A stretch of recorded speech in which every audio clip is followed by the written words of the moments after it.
কুফরে নিয়ামত আজ কাফাত বিরুকুনার, কুফরে নিয়ামত আজ কাফাত বিরুকুনার। আল্লামা বলেন, বান্দা যদি আল্লাহর নিয়ামতের কৃতজ্ঞতা জ্ঞাপন করে, আল্লাহ তার নিয়ামত রাশি আরো বহু গুণে বাড়াইয়া দেন। আর যদি নিয়ামত পেয়ে তার কদর দেয় না, বরং কুফরি করে, আল্লাহ তার নিয়ামত ছিনিয়ে নেন, কারিয়ে নেন। ঠিক না? আল্লাহ কারিয়ে নিতে পারে কিনা? পারে না। আল্লাহ তাআলা আমাদেরকে নিয়ামতের শুকরিয়া জ্ঞাপন করার তৌফিক এনায়েত করুক। সবাই পড়ি আমিন। ভাইয়েরা আমার, আজকে আমাদের এই নতুন মসজিদের উদ্যোগে আজকের এই জলসার আয়োজন, ঠিক তাই নয়? কিন্তু এমন একটা জায়গায় আমাদের এই জলসার প্যান্ডেল করা হয়েছে যে উত্তর পাশেই বিরাট ঐতিহ্যবাহী গোরস্থান। আমার মনে হয় অত্র এলাকার আমরা যারা বসবাস করি, এখানে আমাদের অনেকেরই আত্মীয় স্বজন এই গোরস্থানে, তাদেরকে কবরস্থ করা হয়েছে। ঠিক কথা ঠিক না? এই কবরবাসী আমাদের কাছে আর কিছু চায় না। তারা ভাত চায় না, তারা অন্য কোনো খাবার সামগ্রী চায় না, তারা চায় একটু দোয়া। আল্লাহ যেন আমাদের দুয়ার বাবার করতে কবরবাসীদের কবরকে আল্লাহ যেন জান্নাতের বাগানে পরিণত করে দেন। সবাই পড়ি আমিন। কুল্লু নাফসিন যায়িকাতুল মাউত, প্রত্যেক মানুষকেই একদিন মৃত্যুর স্বাদ গ্রহণ করতেই হবে, কোনো বেটাও বাদ যাবে না। কুল্লু নাফস মাউত কাসিন, কুল্লু নাফসিন শারিবুন, কবর বাইতিন কুল্লু নাসিন দাখিলুন, কবর বাইতিন কুল্লু নাসিন দাখিলুন। মৌতের পেয়ালা প্রতিটি মানুষকে একদিন না একদিন চাখা লাগবে। 3.5 হাত মাটির ঘর, এই ঘরে একদিন আপনাকে আমাকে শুইতে হবে। আপনি যত বড় বুদ্ধিমান হন, যত বড় চালাক হন, কি কন, এই 3.5 হাত কবরের থেকে আপনি বাঁচতে পারবেন? বাঁচার উপায় নাই, একদিনও কবরে যাওয়াই লাগবে।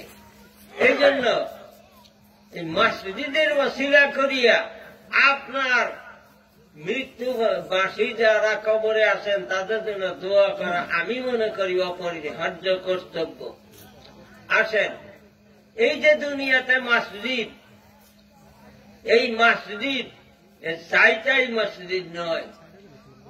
3টি মসজিদের মান সবচেয়ে বড়, তারপরে আর যত মসজিদ আছে সব মসজিদের দাম এক সমান, একটু বেশ কম না। আসেন, ওই 3টি মসজিদের কথাই আগে আমি বলি। একটা হল মসজিদুল আকসা, যে জায়গায় অবস্থিত ওই জায়গাটার নামকে বলা হয় জেরুজালেম, আর এক নাম জেরুসালেম, আর এক নাম বাইতুল মুকাদ্দাস, আর এক নাম বাইতুল মাকদাস, আর এক নাম ফিলিস্তিন। বর্তমানে নাম হয়েছে ইসরায়েলি রাষ্ট্র, তার রাজধানী তেল আবিব।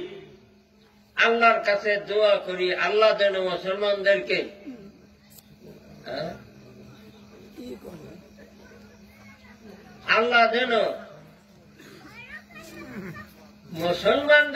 ওই ফিলিস্তিন পুনরায় দখল করার মতো তৌফিক এনায়েত করেন। সবাই পড়ি আমিন।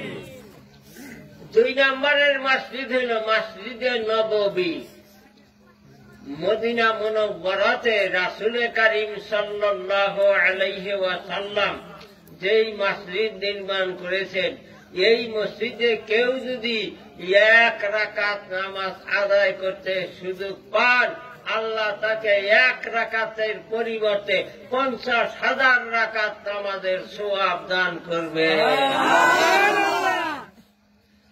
আর মক্কা মুআজ্জমায় খানায়ে কাবা যেখানে, এই খানায়ে কাবার সামনে দাঁড়াইয়া আল্লাহর কোন বান্দা যদি 1 রাকাত নামাজ পড়ার সুযোগ পান, আল্লাহ তাকে 1,00,000 রাকাত নামাজের সওয়াব দান করিয়া দিবে। এই 3 মসজিদ বাদে সারা পৃথিবীতে যত মসজিদ আছে, যদি ওয়াক্তিয়া মসজিদ হয় তাহলে সেখানে 1 রাকাত নামাজ আদায় করলে 25 রাকাত নামাজের সওয়াব পাবেন। আর যদি জামে মসজিদ হয়, ওই জামে মসজিদে 1 রাকাত নামাজ আদায় করলে আপনার আমলনামায় 500 রাকাত নামাজের সওয়াব আল্লাহ দান করে দিবেন। তাহলে আমরা যেই মসজিদ এখানে করেছি, এই মসজিদে যদি 1 রাকাত নামাজ একা একা পড়েন নামাজ ছাড়া, তাহলে 500 রাকাতের সওয়াব পাইবেন প্রতি রাকাতে। আর যদি জামাতের সঙ্গে আদায় করতে পারেন, আরো 27 রাকাত ওর সাথে যোগ করবেন। এই এতগুলি নাকি আল্লাহ তাআলা দান করে দিবেন। কেন বলতে পারেন, আমাদের জাতীয় মসজিদ বাংলাদেশে কোথায়? ঢাকা। নাম কি? বাইতুল মুকাররম। কি কন, তাই না? বাইতুল মুকাররমে 1 রাকাত নামাজ পড়লেও যে সওয়াব, আমাদের এই দেওজান শরীরের মসজিদে নামাজ আদায় করলে ওই একই সওয়াব। সওয়াবের মধ্যে কোন রকম ব্যতিক্রম বেশ কম নাই। যাও, আমি অসুস্থ মানুষ, আপনাদের সামনে দীর্ঘ কথা বলার মতো আমার জন্য অসম্ভব। তবে আমি আপনাদের কাছে একটা দাওয়াত দেব। কি কারণ আমার দাওয়াতটা আপনারা নিবেন? কি কারণ নিবেন? ওই আওয়াজ শুনেছি, জোরে পাই না। আমার ডান পাশেই বসা আমার স্নেহের দুলাল ডাক্তার মৌলানা মোহাম্মদ সদরউদ্দিন সাহেব, এটা আমার জন্য গৌরব মনে করি। আমাকে আল্লাহ কোন মেয়ে দেয় নাই, শুধু 4টা ছেলে আল্লাহ আমাকে দান করছেন। এজন্যই মেয়েদার না আমি খুশি। আল্লাহ যে বান্দাকে যা দান করে তিনি খুশি থাকেন, ওইটার উপরই আমাদের রাজি থাকা কর্তব্য। আবার পাশে বসা স্নেহের সদরউদ্দিন, আমার শ্বশুর কেবলা ছিলেন চৌহালি থানার অন্তর্গত খাসকাওয়ালিয়া গ্রামের বাসিন্দা। তিনি ফুরফুরা শরীফের এবং মেদিনীপুর শরীফের জনাব পীরে কামেল আলহাজ হযরত মাওলানা সৈয়দ আহমদুল্লাহ রহমতুল্লাহ আলাই। আমরা 60 জন ভাইরা, 60 জনই, এটা অহংকার করে বলছি না, আল্লাহ তাআলা লাখ লাখ শুকরিয়া। আমরা 4 জনেই দাওরায়ে হাদিস পাস, তারপরে কামিল পাস। কিন্তু আমার শ্বশুর কেবলা আমাদের 4 ভাইরার কাকেও খেলাফতি দান করেন নাই। আমার স্নেহের দুলাল সদরউদ্দিন সাহেবকে খেলাফতি তিনি দান করিয়া গিয়েছেন। শুধু তাই নয়, মেদিনীপুরের বর্তমানে গদ্দিনিসীন পীরে কামেল আলহাজ হযরত মাওলানা আব্দুর রউফ মোহাম্মদ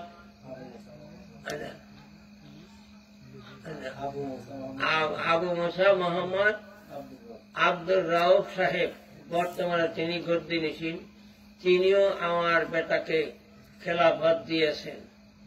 আমি দোয়া করি আল্লাহ তার দ্বারা অত্র এলাকার মানুষের অন্তরকে যেন আল্লাহ তরিকাতের রাস্তায়, তরিকাত হকিকাত মারিফতের রাস্তায় যেন আল্লাহ তাআলা মানুষকে তুলে দিবে, তাকে ক্ষমতা দান করেন। সবাই বলি আমিন। যাই হোক, আমি এখানেই শেষ করছি। ওয়াজ আরম্ভ করলে তো মনে করেন বক্তাদের তখন কোনো হুঁশ থাকে না, খেয়ালও থাকে না। এই যে আরম্ভ করছি, যদি এইভাবে যদি বলতে থাকি ইনশাল্লাহ তাও 1.5 ঘন্টা 2 ঘন্টা বলতে পারবো। আমি মানুষের আপনাদের অন্যান্য বক্তার ওয়াজ শোনার ব্যাঘাত ঘটাইতে চাই না, এখানেই শেষ করছি। ওয়া আখিরু দাওয়ানা আনিল হামদুলিল্লাহি রাব্বিল আলামিন। সবাই দাঁড়িয়ে যান। ইয়া নবী সালাম আলাইকা, ইয়া রাসূল সালাম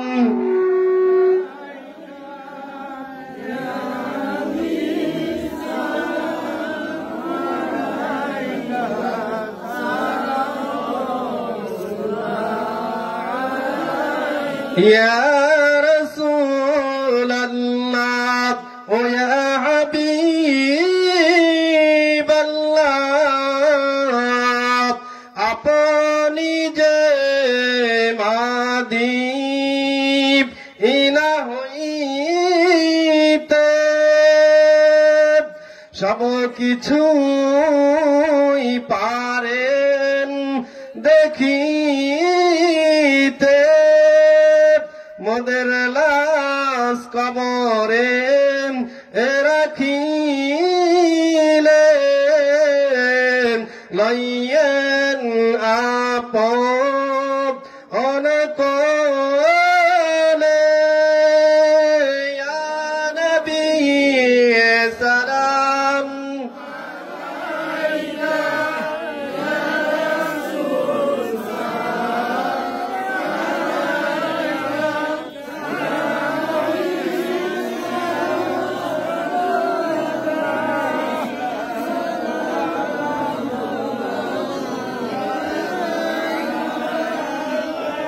আপে সুলতানে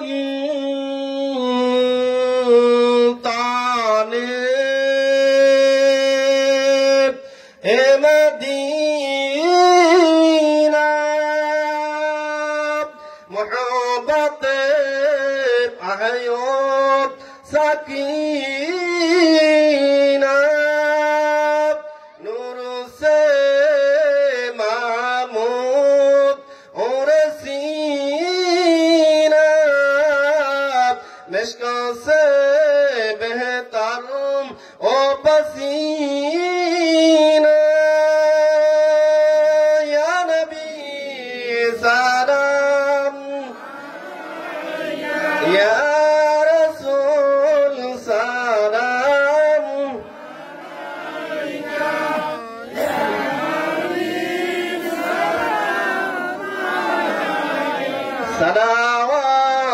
सलावतुल्लाह अलैका। बलगल उला बिकमालिही कशफत दुजा बिजमालिही हस्रत जमील।